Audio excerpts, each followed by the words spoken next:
তো আমি আসলে দেশে গিয়ে কিভাবে চলবো আমি সেটা নিয়ে আমি অনেক আল্লাহ একটা বিপদ দিয়েছে, তার মধ্যে আরেকটা বিপদ। জানি না আমার কপালে কি আছে। আসসালামু আলাইকুম, কেমন আছেন সবাই? আল্লাহর মধ্যে নিশ্চয়ই ভালো আছেন। আমরা ভালো আছি আলহামদুলিল্লাহ। তো যে অবস্থায় থাকি ভালো আছি আলহামদুলিল্লাহ। আলহামদুলিল্লাহ বলতে হয়, তো এই যে আর কি, কারণ আল্লাহ যে অবস্থাতেই রাখে আমি বলবো যে এটাই আমার জন্য হয়তো ভালো, এই জন্য হয়তো আল্লাহ এই অবস্থায় রাখছে, এই জন্যই আলহামদুলিল্লাহ সুস্থ আছি আলহামদুলিল্লাহ। কারণ সুস্থতা হচ্ছে আল্লাহর অনেক বড় একটা নেয়ামত। এদিক দিয়ে আল্লাহ আর কি আল্লাহর রহমতে ভালো আছি। তো আজকে আসলে মনটা অনেক খারাপ, অনেক খারাপ। মানে একটা বিপদের উপর না যেতে যেতে আমার জীবনে আরেকটা বিপদ চলে আসছে। তো সেই বিপদটার কথাই আমি ভাবলাম যে একটু শেয়ার করি আপনাদের সাথে। মনটা খুব খারাপ আজকে। সারাদিন আমি কিছু গুছাইও নেই, সারাদিন শুধু শুয়েছিলাম আর অনবরত শুধু চোখ দিয়ে পানি পড়তে গেছে। মানে এত একটা নিউজ পাওয়ার পর আমার এত খারাপ লাগতেছে, এখন আর কিছু ভালো লাগতেছে না। তো আমার মনে হচ্ছে যে আমার একটা বিপদ আল্লাহ দিল, এখন এর মধ্যে আরেকটা বিপদের সংবাদ পেলাম। ওই যে বলে না, আল্লাহ আল্লাহ যখন বিপদ দেয় মানুষের, তখন চারিদিক থেকে বিপদ আসে। আমি জানি না আল্লাহ আমার কোন পরীক্ষা নিতেছে, আমার দ্বারা কি পাপ হয়েছে বা আমার দ্বারা কি হয়েছে আমি জানি না। আল্লাহ একটার পর একটা বিপদ আমাকে শুধু দিচ্ছে। তো এই খবরটা পাওয়ার পর মনটা অনেক খারাপ। সারাদিন আজকে কোনো কাজ করি নাই, কোনো প্যাকিং, অনেক কিছু প্যাকিং বাকি আছে, আমার হাতেও সময় নাই।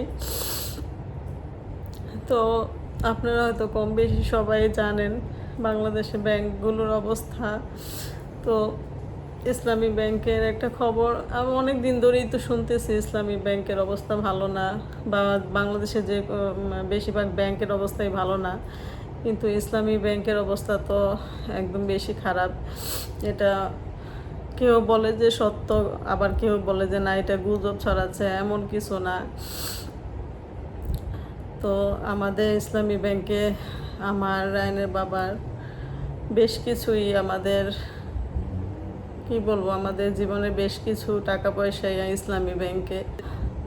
এখন তো কয়েকদিন যাবৎ শুনতেছি যে ইসলামী ব্যাংকে টাকা ওঠা তো দূরের কথা, এক অ্যাকাউন্ট থেকে আরেক অ্যাকাউন্টে ট্রান্সফার করাও বন্ধ করে দিছে। টাকা উঠাতে পারছে না, বা সামনে নাকি দেউলিয়া ঘোষণা করবে নাকি, এরকম কি শুনতেছি।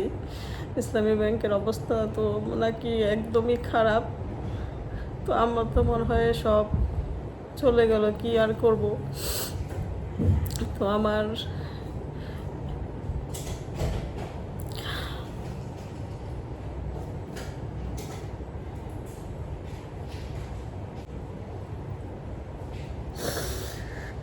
একটা বিপদ না যেতে যেতে আরেকটা বিপদ, আর সংবাদটা আমার কাছে চলে আসলো।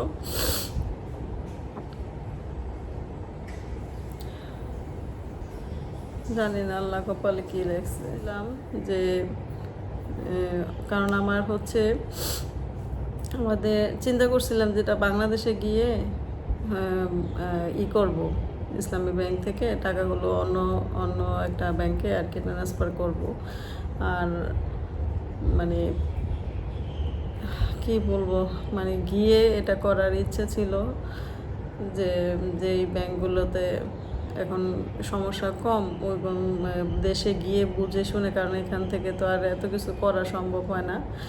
দেশে গিয়ে বুঝে শুনে তারপরে হচ্ছে একটা অ্যাকাউন্ট আর একটা অ্যাকাউন্ট খুলে তারপরে এটা টাকাগুলো ট্রান্সফার করব।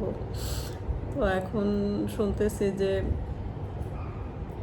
যে 5,000 টাকাও নাকি উঠানো যায় না, 5,000 টাকাও নাকি উঠানো যায় না।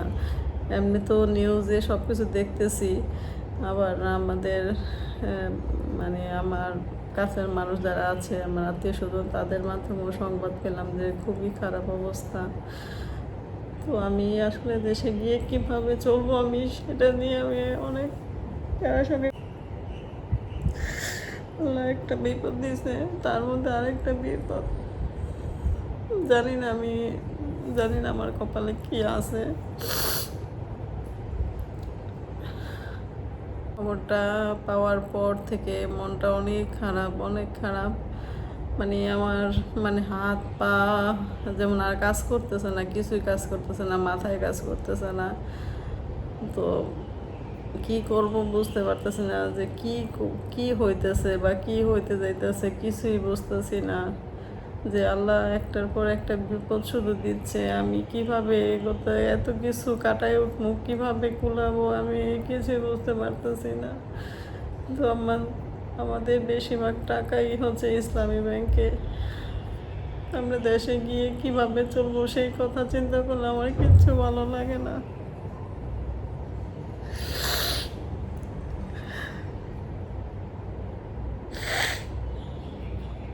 আপনারা যদি কিছু জানেন, ইসলামী ব্যাংকে যারা এখন বর্তমানে বাংলাদেশে আছেন, তারা টাকা কতটুকু উঠাইতে পারতেছেন বা উঠাইতে পারতেছেন কি না, বা আদৌ উঠানো যায় কি না, যদি কিছু আপনারা জানেন আমাকে কমেন্ট করে জানায়েন যারা দেশে আছেন।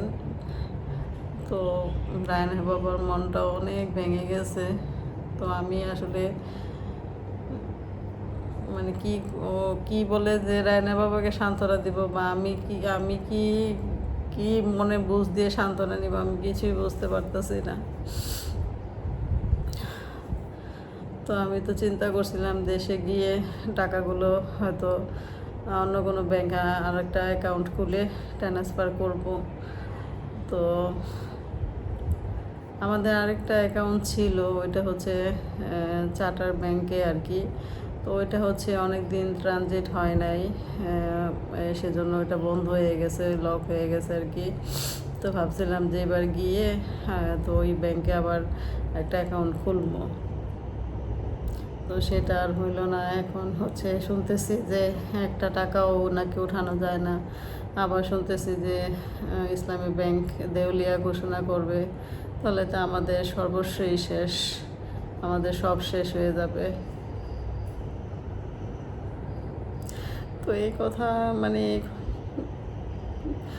এই 2 দিন যাবতই এত খারাপ লাগতেছে, কিচ্ছু ভালো লাগতেছে না।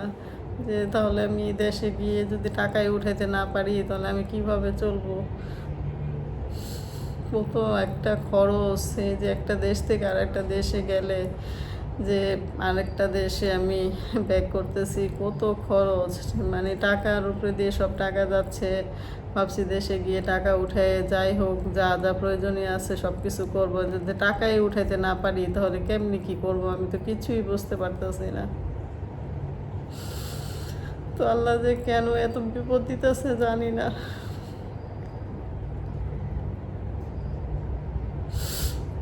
আপনারা সবাই দোয়া করবেন। আর এই বিষয়ে কিছু যদি আপনারা সঠিক কোনো খবর পান, বা আপনাদের এই বিষয়ে আর কি টাকা আদৌ উঠানো যায় কি না, বা কত টাকা উঠানো যায় বা ট্রান্সফার করা যায় কি না, তো এগুলা যদি সঠিক জানেন, বা কী অবস্থা চলতেছে। তো কেউ বলে যে গুজব, কেউ বলে যে না গুজব না, সত্যিকারের। তখন কোনটা যে সত্য বা কোনটা যে মিথ্যা, কিছু ভিডিও দেখি যে হ্যাঁ টাকা উঠাইতে পারতেছে, আবার কিছু ভিডিওতে দেখলাম যে কোনো বুথেই টাকা নাই, সব কিছু ক্লোজ। যাদের কত লাখ টাকা থাকলে নাকি সর্বোচ্চ 50,000 টাকা উঠাইতে পারবে, এর বেশি না, একবার উঠাইতে পারবে। তো জানি না কি আছে কপালে, কি যে বলবো আমি, এত খারাপ লাগতেছে আমার। যে মানুষ বলে যে আল্লাহ যখন পথ বন্ধ করে দেয় তো সব পথ বন্ধ করে দেয়। আমি জানি না যে আল্লাহ কোন পাপের শাস্তি দিতেছে। তো সারাক্ষণই আল্লাহর কাছে ক্ষমা চাচ্ছি যে আল্লাহ যে কোন পাপের শাস্তি দিতেছো তুমি মাফ করে দাও। আমরা তো মানুষ, আমরা তো ভুল করি বা পদে পদে ভুল করতেছি।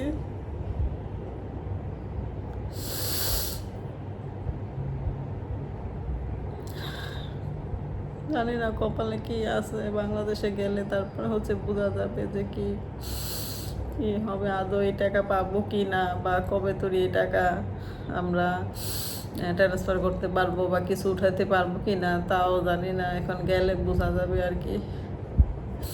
আপনারা সবাই দোয়া করেন।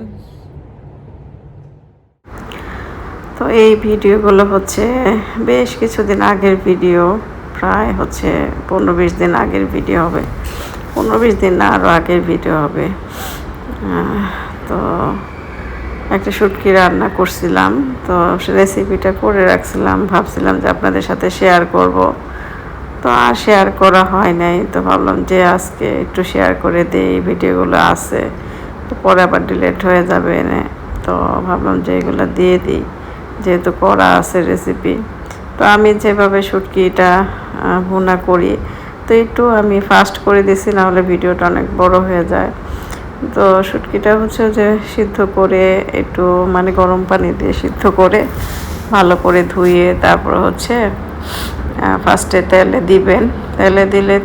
তেলে দিয়ে এভাবে ভাজলে শুটকিটা থেকে খুব সুন্দর একটা ফ্লেভার আসে, শুটকিটা খুব মজা হয় এভাবে করলে। তো আমি যেভাবে করতেছি সেটা একটু আমি মুখে বলে দিই, ভয়েস দিয়ে দিলাম আর কি, যেহেতু ওইভাবে দেখাতে গেলে এখন হচ্ছে আপনার ভিডিও অনেক বড় হয়ে যাবে।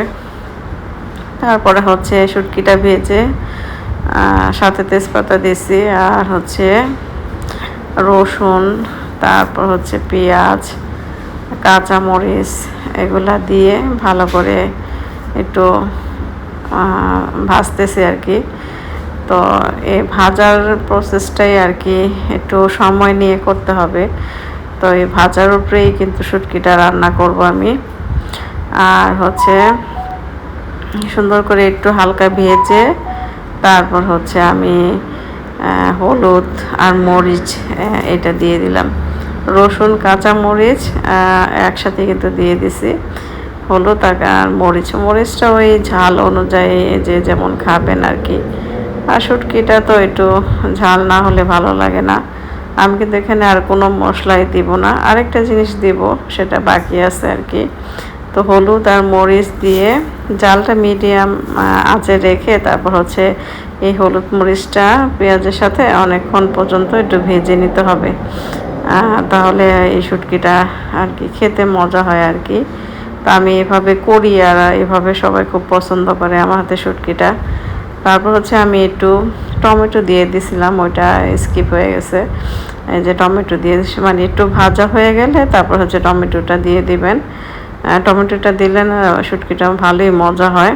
তারপর হচ্ছে আমি কিন্তু অনেক সময় নিয়ে শুটকিটা ভাজছি, পেঁয়াজ মরিচ দিয়ে সব কিছু দিয়ে। তারপরে হচ্ছে অল্প পরিমাণে পানি দিছি, শেষ মুহূর্তে একদম অল্প পরিমাণে পানি দিয়ে তারপরে হচ্ছে আমি শুটকিটা অনবরত শুধু ভাজা করতে থাকবো। আর এখানে আমি সামান্য পরিমাণে একটু জিরার গুঁড়া দিয়ে দিচ্ছি, হালকা, মানে বেশি না, বেশি দিলে আবার শুটকির ফ্লেভারটা নষ্ট হয়ে যাবে। হালকা একটু জিরার গুঁড়া দিয়ে দিচ্ছি। আর হচ্ছে যে রসুনগুলো যে আমি প্রথম দিয়ে দিয়েছিলাম, তো সেগুলো আমি উঠাই নিছি, কারণ হচ্ছে এখানকার রসুন তো ওই যে চাইনিজ রসুন, তো এগুলো তো গলে যায়, গলে গেলে আর ভালো লাগবে না।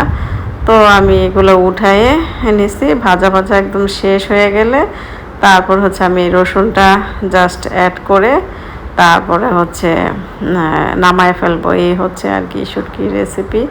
তো ঠিক আছে, পরে আপনাদের সাথে আবার কথা হবে। আজকের মতো এখানেই বিদায় নিচ্ছি। আল্লাহ হাফেজ।